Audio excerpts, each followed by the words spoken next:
এক পণ পানে ৮০টা পান থাকে। ৮০টা বিক্রি করতে যে উপরে কিছু বড় পান দেয়, নিচে কিছু বড় পান দেয়, মাঝখানে কিছু বড় পান দেয়, আর ভিতরে সব খারাপ পান ঢুকায় দেয় মাননীয় স্পিকার। এখানে জুলাই জাতীয় সনদের যে 4টা প্রশ্ন, তার খ প্রশ্নটার কাছে দেখায় যে কিভাবে পান বিক্রি করেছে। দেখেন, আগামী জাতীয় সংসদ হইবে 2 কক্ষ বিশিষ্ট জাতীয় সংসদ নির্বাচনে দলগুলোর প্রাপ্ত ভোটের অনুপাতে 100 সদস্য বিশিষ্ট একটি উচ্চ কক্ষ গঠিত হইবে। এই কথাটা আছে জুলাই জাতীয় সনদের 18 নম্বর অনুচ্ছেদে। আপনার সময় 15 মিনিট। মাননীয় স্পিকার, আমাকে আরেকটু 5 মিনিট বাড়িয়ে দেন, এখনই প্রথমেই চাচ্ছি, কারণ যে বিতর্কটা এসেছে জাতীয়ভাবে, সেই বিতর্কটার অবসান হওয়া প্রয়োজন। বলুন। মাননীয় স্পিকার, প্রথমেই বিরোধী দলের মাননীয় সাংসদ নজিব সাহেব সাংবিধানিক যে থিওরিটিক্যাল ব্যাখ্যা দিলেন, সেই থিওরিটিক্যাল ব্যাখ্যার সাথে আমি একমত।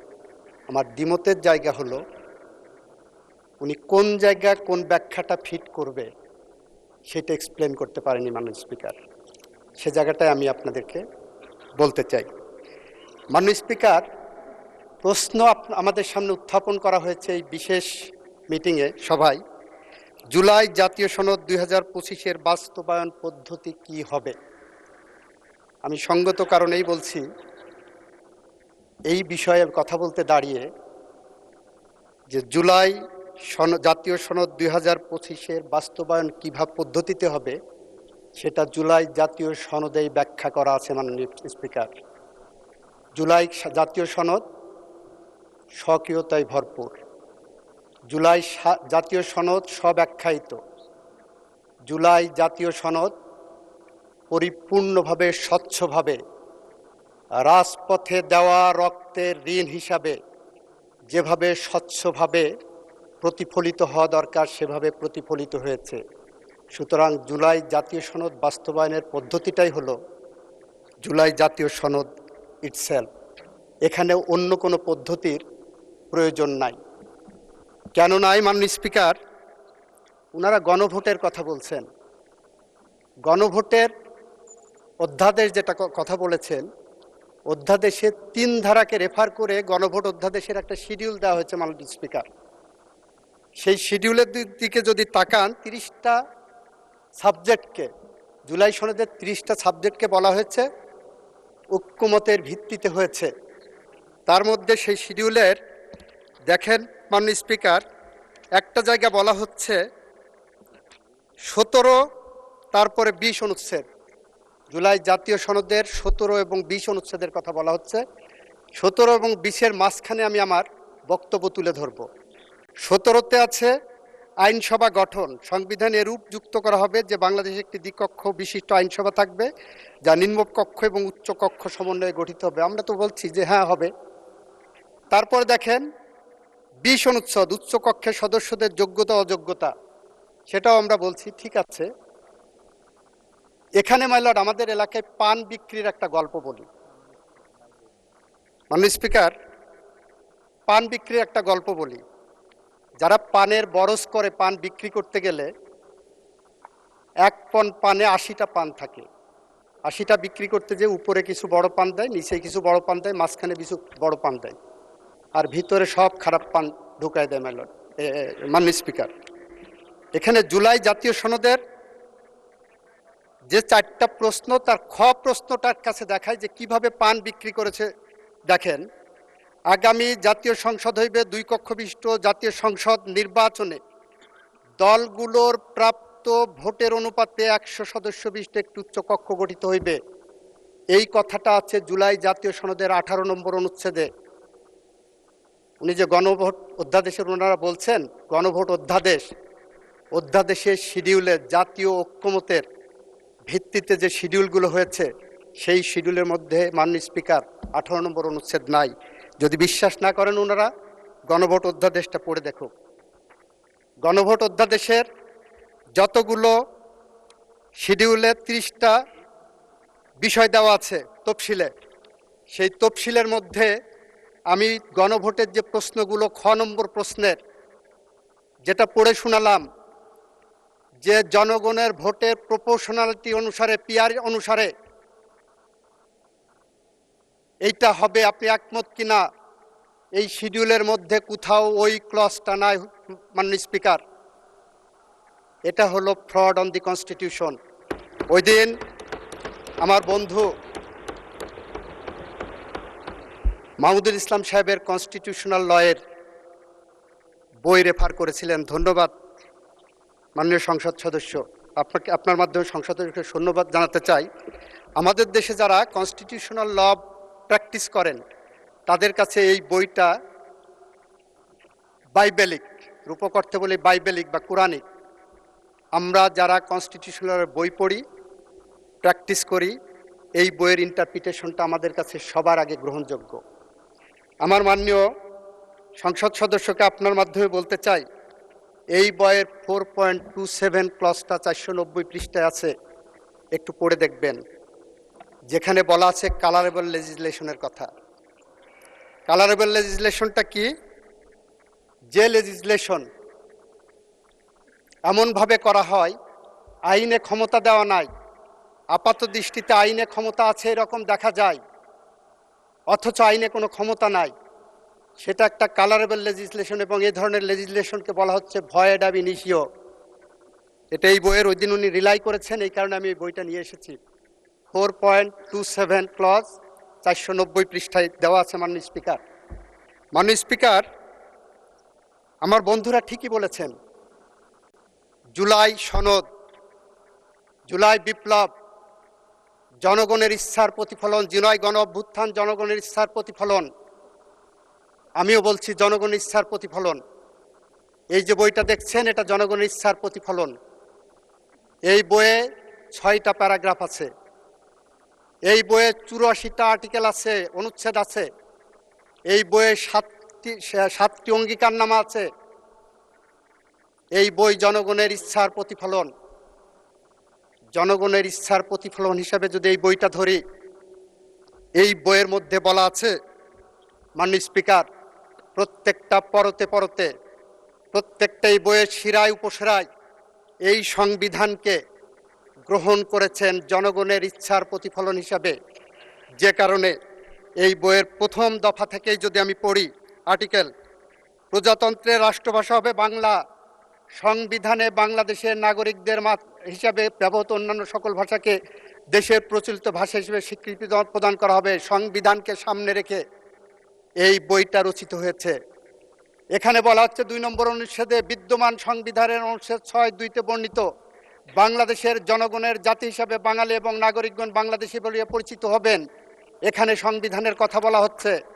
মাননীয় স্পিকার, 3 নম্বর অনুচ্ছেদে বলছে সংবিধান সংশোধন কিভাবে করতে হবে সেটা বলা হচ্ছে সংশোধন। মাননীয় স্পিকার, 4 নম্বর অনুচ্ছেদে বলা হচ্ছে সংবিধান, 5 নম্বর অনুচ্ছেদে বলা হচ্ছে সংবিধান। এই বইয়ের প্রতিটা পরতে পরতে, শিরায় উপশিরায় এই সংবিধানকে গ্রহণ করেছে। এখন যদি আমি বলি জনগণের ইচ্ছার প্রতিফলন এটাই, জনগণ চেয়েছে বাংলাদেশে একটি সংবিধান আছে, অভ্যুত্থান উত্তর জনগণ যাদের ক্ষমতা দিয়েছেন তাদের মধ্যে 33টি রাজনৈতিক দল এক জায়গায় বসেই জুলাই সনদ স্বাক্ষর করেছেন। তারা একমত হয়েছেন যে আমরা এমন একটি সংবিধান চাই, যে সংবিধান, এই সংবিধানকে সামনে রেখেই সংযোজন, সংশোধন, পরিমার্জন করবেন। সেটাই হলো জুলাই সনদ এবং এটাই আমরা মেনে নিয়েছি। এটা মেনেছি বলেই জুলাই সনদকে নিয়ে যারা বলছেন জুলাই সনদ না সংস্কার, এখানে যারা আইন প্র্যাকটিস করেছেন তাদের জন্য বলি, every amendment of the constitution is a reform, but every reform is not an amendment. Reform রাজনৈতিক দলের মধ্যে জনগণের ভিতর থেকে, জন আকাঙ্ক্ষার ভিতর থেকে রিফর্ম আসতে পারে, কিন্তু যখন ওটা আইনি প্রক্রিয়ায় যাবেন, যখন এই সংসদে বসে 300 সংসদ সদস্য এই রিফর্ম নিয়ে কথা বলবেন, তখন সেই রিফর্মকে যখন চূড়ান্ত রূপ দেবেন, সেইটার নামই সংশোধন। এবং সেটা হতে হবে 142 অনুচ্ছেদ অনুসারে। অন্য কোনো আইপস অ্যান্ড বার্ডস নাই, অন্য কোনো ফরম্যাট নাই। মাননীয় স্পিকার, আপনাকে বলি, আপনার মাধ্যমে ওনাদেরকেও বলি, জুলাই সনদ জুলাই মাসের 36 দিনের 1400-র উপর মানুষের রক্তের আখরে লিখিত। জুলাই সনদ জুলাই মাসের 36 দিনে 30,000 সহযোদ্ধার কারো চোখ নাই, কারো কান নাই, কারো মাথা নাই, কারো কুলি নাই, কারো হাত নাই, কারো পা নাই, এখানে যারা আছেন তাদের প্রতিদিনের বিদগ্ধ যন্ত্রণার ফসল এই জুলাই সনদ। বিএনপি জুলাই সনদের প্রতিটি অধ্যায়কে, প্রতিটি অনুচ্ছেদকে ধারণ করে। মাননীয় স্পিকার, প্রতিটি গল্পের পিছনে গল্প থাকে। মাননীয় স্পিকার, এই জুলাই সনদ রচিত হওয়ার পিছনে 17 বছরের সংগ্রামের, 17 বছরের বেদনার, 17 বছরের নীল আটটি বেদনার যন্ত্রণা আছে। এই জুলাই সনদের পিছনে আমার বন্ধু, আমার মাননীয় সংসদ সদস্য নজিব সাহেবের, আমার মাননীয় সংসদ সদস্য আরমানের, তাদের পিতাদের প্রতি অবিচারের উপাখ্যান আছে, যাদেরকে অবিচারের শিকার করা হয়েছিল বলে পাবলিক পারসেপশন আছে। এই জুলাই সনদের পিছনে আমাদের মাঝ থেকে 4,500 সহযোদ্ধাকে পাখির মতো গুলি করে ক্রস ফায়ারের মাধ্যমে হত্যা করা হয়েছিল। তাদের গল্প বেদনা আছে, তাদের পরিবারের যন্ত্রণা আছে, তাদের পরিবারের নির্ঘুম রাত কাটানো আছে। এই জুলাই সনদের পিছনে 700 সহযোদ্ধার গুমের কাহিনী আছে, যাদের স্বজনেরা এখনো রাত জেগে তাহাজ্জুদের নামাজ পড়ে জায়নামাজে বসে স্বজন ফেরার প্রতীক্ষায় আল্লাহর কাছে প্রার্থনারত থাকেন। তাদের করুণ আর্তনাদের কাহিনী এখানে বর্ণিত আছে। এই জুলাই সনদের পিছনে বিএনপির 60 লক্ষ নেতাকর্মীর মিথ্যা গায়েবী মামলার কল্প কাহিনী এখানে দেওয়া আছে। মাননীয় স্পিকার, আমরা এগুলোকে অস্বীকার করতে পারি না। যদি অস্বীকার করি, ভবিষ্যতে আবার যদি কখনো গণ অভ্যুত্থান হয়, তারা এই জুলাই সনদকে অসম্মান করবে। আমরা যদি 71-এর মুক্তিযুদ্ধের মধ্য দিয়ে অর্জিত বাংলাদেশের সংবিধানকে অস্বীকার করি, লাখো শহীদদের রক্তে অর্জিত সংবিধানকে অস্বীকার করি, লাখো মামুনের ইজ্জতের সম্ভ্রমের বিনিময়ে যে সংবিধান, সেই সংবিধানকে অস্বীকার করি, আমরা যদি 90-এর গণ অভ্যুত্থানকে অস্বীকার করি, এমন একদিন আসতে পারে সেই দিনে হয়তো এই জুলাই সনদকে অস্বীকার করবে কেউ না কেউ। আমরা সেরকম পথ রেখে যেতে চাই না। আমরা এমন একটি পথ রেখে যেতে চাই, আগামী দিনে যারা গণতন্ত্রের জন্য কথা বলবেন, আগামী দিনে যারা মানবাধিকারের কথা বলবেন, ন্যায় বিচারের কথা বলবেন, আইনের শাসনের কথা বলবেন, তারা এসে আমাদের পূর্ব প্রজন্মের, আমাদের হিরোদের কথা বলবেন, আমাদের মুক্তিযোদ্ধাদের কথা বলবেন, শহীদদের কথা বলবেন, আমাদের বীরাঙ্গনাদের কাহিনী বলবেন, আমাদের জাফর, জয়নাল, দীপালি সাহা, কাঞ্চন, রাউফুন, বসুনিয়া, ডাক্তার মিলন, নূর হোসেন জিহাদের কথা বলবেন, আমাদের আবু সাইদ, মুগ্ধ, আনাসের কথা বলবেন। এরকম একটি পথ আমরা রেখে যেতে চাই। মাননীয় স্পিকার, আমরা রেখে যেতে চাই বলেই আমরা বারবার বলছি, জুলাই সনদ নিয়ে রাজনীতি করার দরকার নাই। আমরা বারবার বলছি, আসুন জুলাই সনদের পথ ধরে হাঁটি। আপনারা বলছেন সংস্কার পরিষদ, আমরা বলছি জুলাই সনদ অ্যাজ এ হোল আমরা বাস্তবায়ন করব সংবিধানের মাধ্যমে। সেই যে সংশোধনীগুলো আনা হবে, প্রতিটি সংশোধনীর অপর নাম, ভালো নাম, প্রতিটি সংশোধনীর একটি নাম হলো সংস্কার। আবারও বলছি, every amendment of the constitution is a reform, but every reform is not an amendment of the constitution. আমাদের জুলাই সনদকে বাস্তবায়ন করতে হলে প্রত্যেকটা পরতে পরতে বলেছি, 6-এর ক প্যারাগ্রাফে বলা আছে 1 থেকে 47 পর্যন্ত সংবিধান সংশোধন সাপেক্ষে বাস্তবায়ন করতে হবে। যারা এই সনদ রচনা করেছেন 33টি রাজনৈতিক দল, তারা এই কথা বলে কিন্তু ক্ষান্ত থাকতে পারতেন। আমাদের আইনে একটা বই পড়াই, আমরা পড়ি ইন্টারপ্রিটেশন অফ স্ট্যাটিউটস, যেখানে interpretation of statutes also interpretation of documents and literal meaning খুঁজে। সেই ইন্টারপ্রিটেশনে যদি আমরা যাই তাহলে দেখা যাবে জুলাই সনদে ৬-এর ক দিলেই যথেষ্ট ছিল যে সংবিধান সংশোধন সাপেক্ষে, কিন্তু জুলাই সনদের ১ থেকে ৪৭ পর্যন্ত অনুচ্ছেদের প্রত্যেকটা প্যারাগ্রাফে প্রত্যেকটা অনুচ্ছেদে বলেছেন সংবিধান সংশোধন সাপেক্ষে, সংবিধানে সংশোধন করে অন্তর্ভুক্ত করতে হবে। তাহলে আপনি এই ইন্টারপ্রিটেশনটা কোথায় রাখবেন? বলা হচ্ছে যে ইন্টারপ্রিটেশন দিতে গেলে কোনো অ্যাম্বিগুইটির প্রয়োজন নাই, কোনো অস্বচ্ছতা নাই, কোনো মেঘাচ্ছন্ন ভাব নাই। আমরা সেটাকে ইন্টারপ্রিট করি।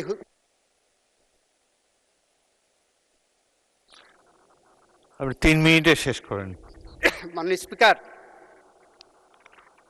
আমার এক বন্ধু বলেছেন, আমাদের একজন মাননীয় সংসদ সদস্য বলেছেন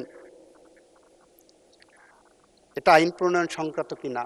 আমি বলছি এটা আইন প্রণয়ন সংক্রান্ত না, এটা জুলাই সনদকে কে কিভাবে দেখে, এটা জুলাই সনদ কিভাবে বাস্তবায়ন করা হবে সেইটার বিষয়ে। জুলাই সনদ কিভাবে বাস্তবায়ন করা হবে আমরা আগেও বলছি, এখনো বলছি, ভবিষ্যতেও বলবো। জুলাই সনদের লাইন ধরে আমরা এগিয়ে যাব। আমরা বলেছি এই সনদের পিছনে একদিকে যেমন জুলাই বিপ্লবের ভালোবেসে যারা নাম দিয়েছিলেন 36 জুলাই পর্যন্ত যাদের রক্তের রেখা আছে, বিগত 16 বছরের যারা রক্ত দিয়েছেন, জীবন দিয়েছেন, সর্বস্ব হারিয়েছেন, যারা অবিচারের শিকার হয়েছেন আমার মাননীয় সংসদ সদস্যদের পিতাদের মতো, তাদের আর্তনাদ আছে। সুতরাং আমরা এই জুলাই সনদের পথ ধরে হাঁটব। আর গণভোট, আমি বললাম গণভোটের যে তফসিল দেওয়া আছে, এই যে সংসদে পিআর পদ্ধতি, জনগণের ভোটের ম্যান্ডেটের আলোকে প্রপোর্শনালিটি নির্ধারণ করা হবে। গণভোটের তফসিলের মধ্যে দেখেন 18 নম্বর অনুচ্ছেদ নাই। যদি 18 নম্বর অনুচ্ছেদ না থাকে তাহলে জনগণ এটা রাজনৈতিক দলগুলো একমত হয়নি, ইট ইজ অ্যাডমিটেড। ওটা কিভাবে হবে সেটাও জুলাই সনদেই বলা আছে। 18 নম্বর ক্লজের নোট অনুচ্ছেদ দেখেন। মাননীয় স্পিকার, আপনার মাধ্যমে বলছে 18 নম্বর কলামের নোট অনুচ্ছেদ দেখেন, সেখানে স্পষ্ট বলা আছে রাজনৈতিক দলগুলো যদি তাদের নির্বাচন ইশতেহারে কোনো পদ্ধতি বলে থাকেন, এ সংক্রান্ত বিষয় বা কোনো কিছু বলে থাকেন, সেই রাজনৈতিক নির্বাচন ইশতেহারে সেটাই হবে আইন। That will prevail over the other clauses. এটাই ইন্টারপ্রিটেশন অফ ল। সবশেষে আবারও বলবো, আমার জুলাই সনদ আমার জনগণের মুক্তির সনদ। আমার জুলাই সনদ বলেছেন আমি এই সংবিধানকে ধারণ করব, এই সংবিধানকে সংশোধন করব, সংশোধন করে যে যে সংস্কারগুলো জুলাই সনদের মধ্যে অন্তর্ভুক্ত করা হয়েছে সেইগুলো ইনকর্পোরেট করব। সেইটাই জুলাই সনদে, সেই পথ ধরে আমরা এগিয়ে যাচ্ছি। সুতরাং ওনারা যে পথ ধরে এগোচ্ছেন সেই পথ আমি বলবো উদ্দেশ্য প্রণোদিত। এটা লিগাল টার্মিনোলজি, অন্যভাবে নেওয়া দরকার নেই, এটা অসৎ উদ্দেশ্য প্রণোদিত ওই পথ। এটাকে আমরা আইনের ভাষায় বলি ম্যালাফাইডিনেস, আলটেরিয়র মোটিভ। ওনাদের যদি মোটিভ হয় ওই পথে যে ফ্যাসিস্টদের ফিরিয়ে আনার কোনো পথ সুগম করতে চাই, জুলাই বিপ্লবীদের এবং জুলাই শহীদদের